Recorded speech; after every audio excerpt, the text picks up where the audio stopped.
where it actually took me a few weeks to experience what I was feeling in those moments. I was the person that was like, what are we doing here? Why do they want to see it? You can just send us a slideshow. We don't have to feel this fear. And I realized it was anger. And the anger was when my son leaves to go to work. I live in Stapleton. I live in a neighborhood in which gun violence is just part of life. And we do know what it's like to not know if our kids or we're going to be safe. So I think that we went through this machination of emotion, but I think there was an anger there that the other council members who do have districts in which there's violence and violence is prevalent, that we know what that's like, and we don't want to go anywhere else where we feel like that again.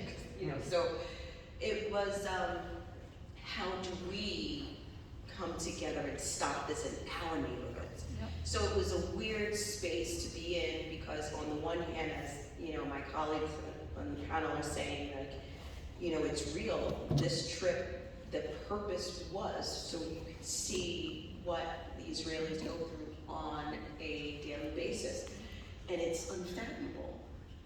But then it kind of made it very personal to what we are contending with, in our inner city neighborhoods.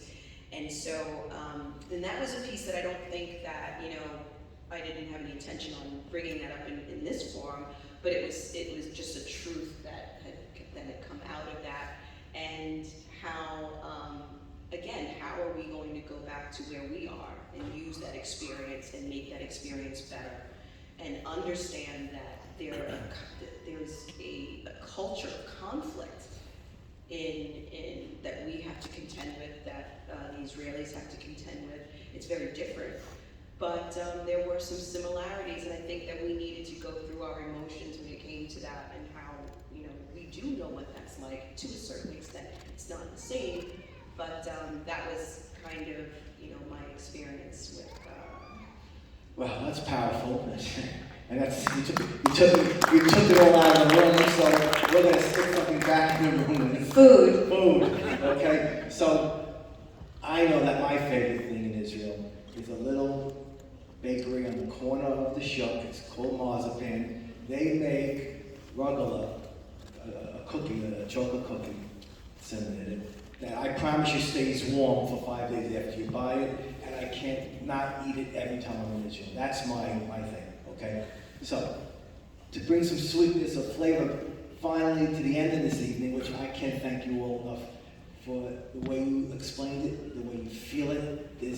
I look at your eyes, you're smiling, all of you, and that to me is my Eretz Israel, that's my Israel. But food, your favorite food. The breakfast. The breakfast. So if any of you have been to, don't do that to me. Don't judge me. If any of you have been to Israel or been to any of these hotels, the breakfast is, it's great. And you can just eat a lot of it, but it's good food. I had fish, every lox thick pieces of salmon every morning. Don't do that. Don't do it. How about the warm cheesecake? No, I didn't do that. No, I didn't do that. I didn't do that. Okay. The lox. Every food there. We actually did a food tour in the shuk throughout. That was where we were accosted by these people.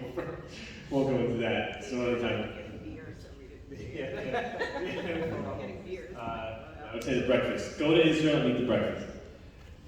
So in case you can't tell, I love to eat. I really do. But first of all, just overview the incredible freshness of everything. I mean, that just permeated anything that you would eat there. And I'm a savory guy over a sweet tooth, so my favorite thing to eat was I had probably what is and forever will be the best falafel I've ever eaten. We were in Rosh Pina. We literally just stopped there for the falafel on the way down from the border with Lebanon as we got to Galilee. And I remember getting into the falafel joint, for lack of a better phrase. And we're all ordering, and people are telling them to put the toppings on, and they get there, and the last thing I want them to throw on is basically the spicy stuff. I love spicy food, and this Israeli man looks at me, like, it's very hot, and I'm like, oh, okay, put it on. He goes, no, it's really very hot, and I'm like, now I'm getting insulted. Like, just put it on, pile it on, it's okay. And it was very hot. But I loved every moment of it. It was delicious. And if I went back just to go back one more time, it would be for that Rosh Pina falafel, because it was amazing. But everything there was delicious. I agree with David. The falafel was outrageous. They were so aggravated with us because we had no idea what we were ordering, and so they were very upset. But the one thing I remember, the connection with food, is that we would go on these long, we had a long itinerary, and we had like a movable feast, so it was breakfast, lunch, dinner. But there was always this beautiful woman named Chantel, and we knew, because we were traumatized all day, we knew that if we saw Chantel, it was time to eat, and everything was going to be better. There was going to be wine, and there was Chantel, and she would say, come, it's time to eat, and she would take us to this spread, and it was just, that's all I remember, and it would be like, okay, wine, red wine, white wine, hummus, olive oil, and the Coca-Cola was just like sweeter there. No corn syrup there. No corn syrup, it's real sugar. My body recognized this and enjoyed it very much. Ladies and gentlemen, council members, dinner is hard and hands.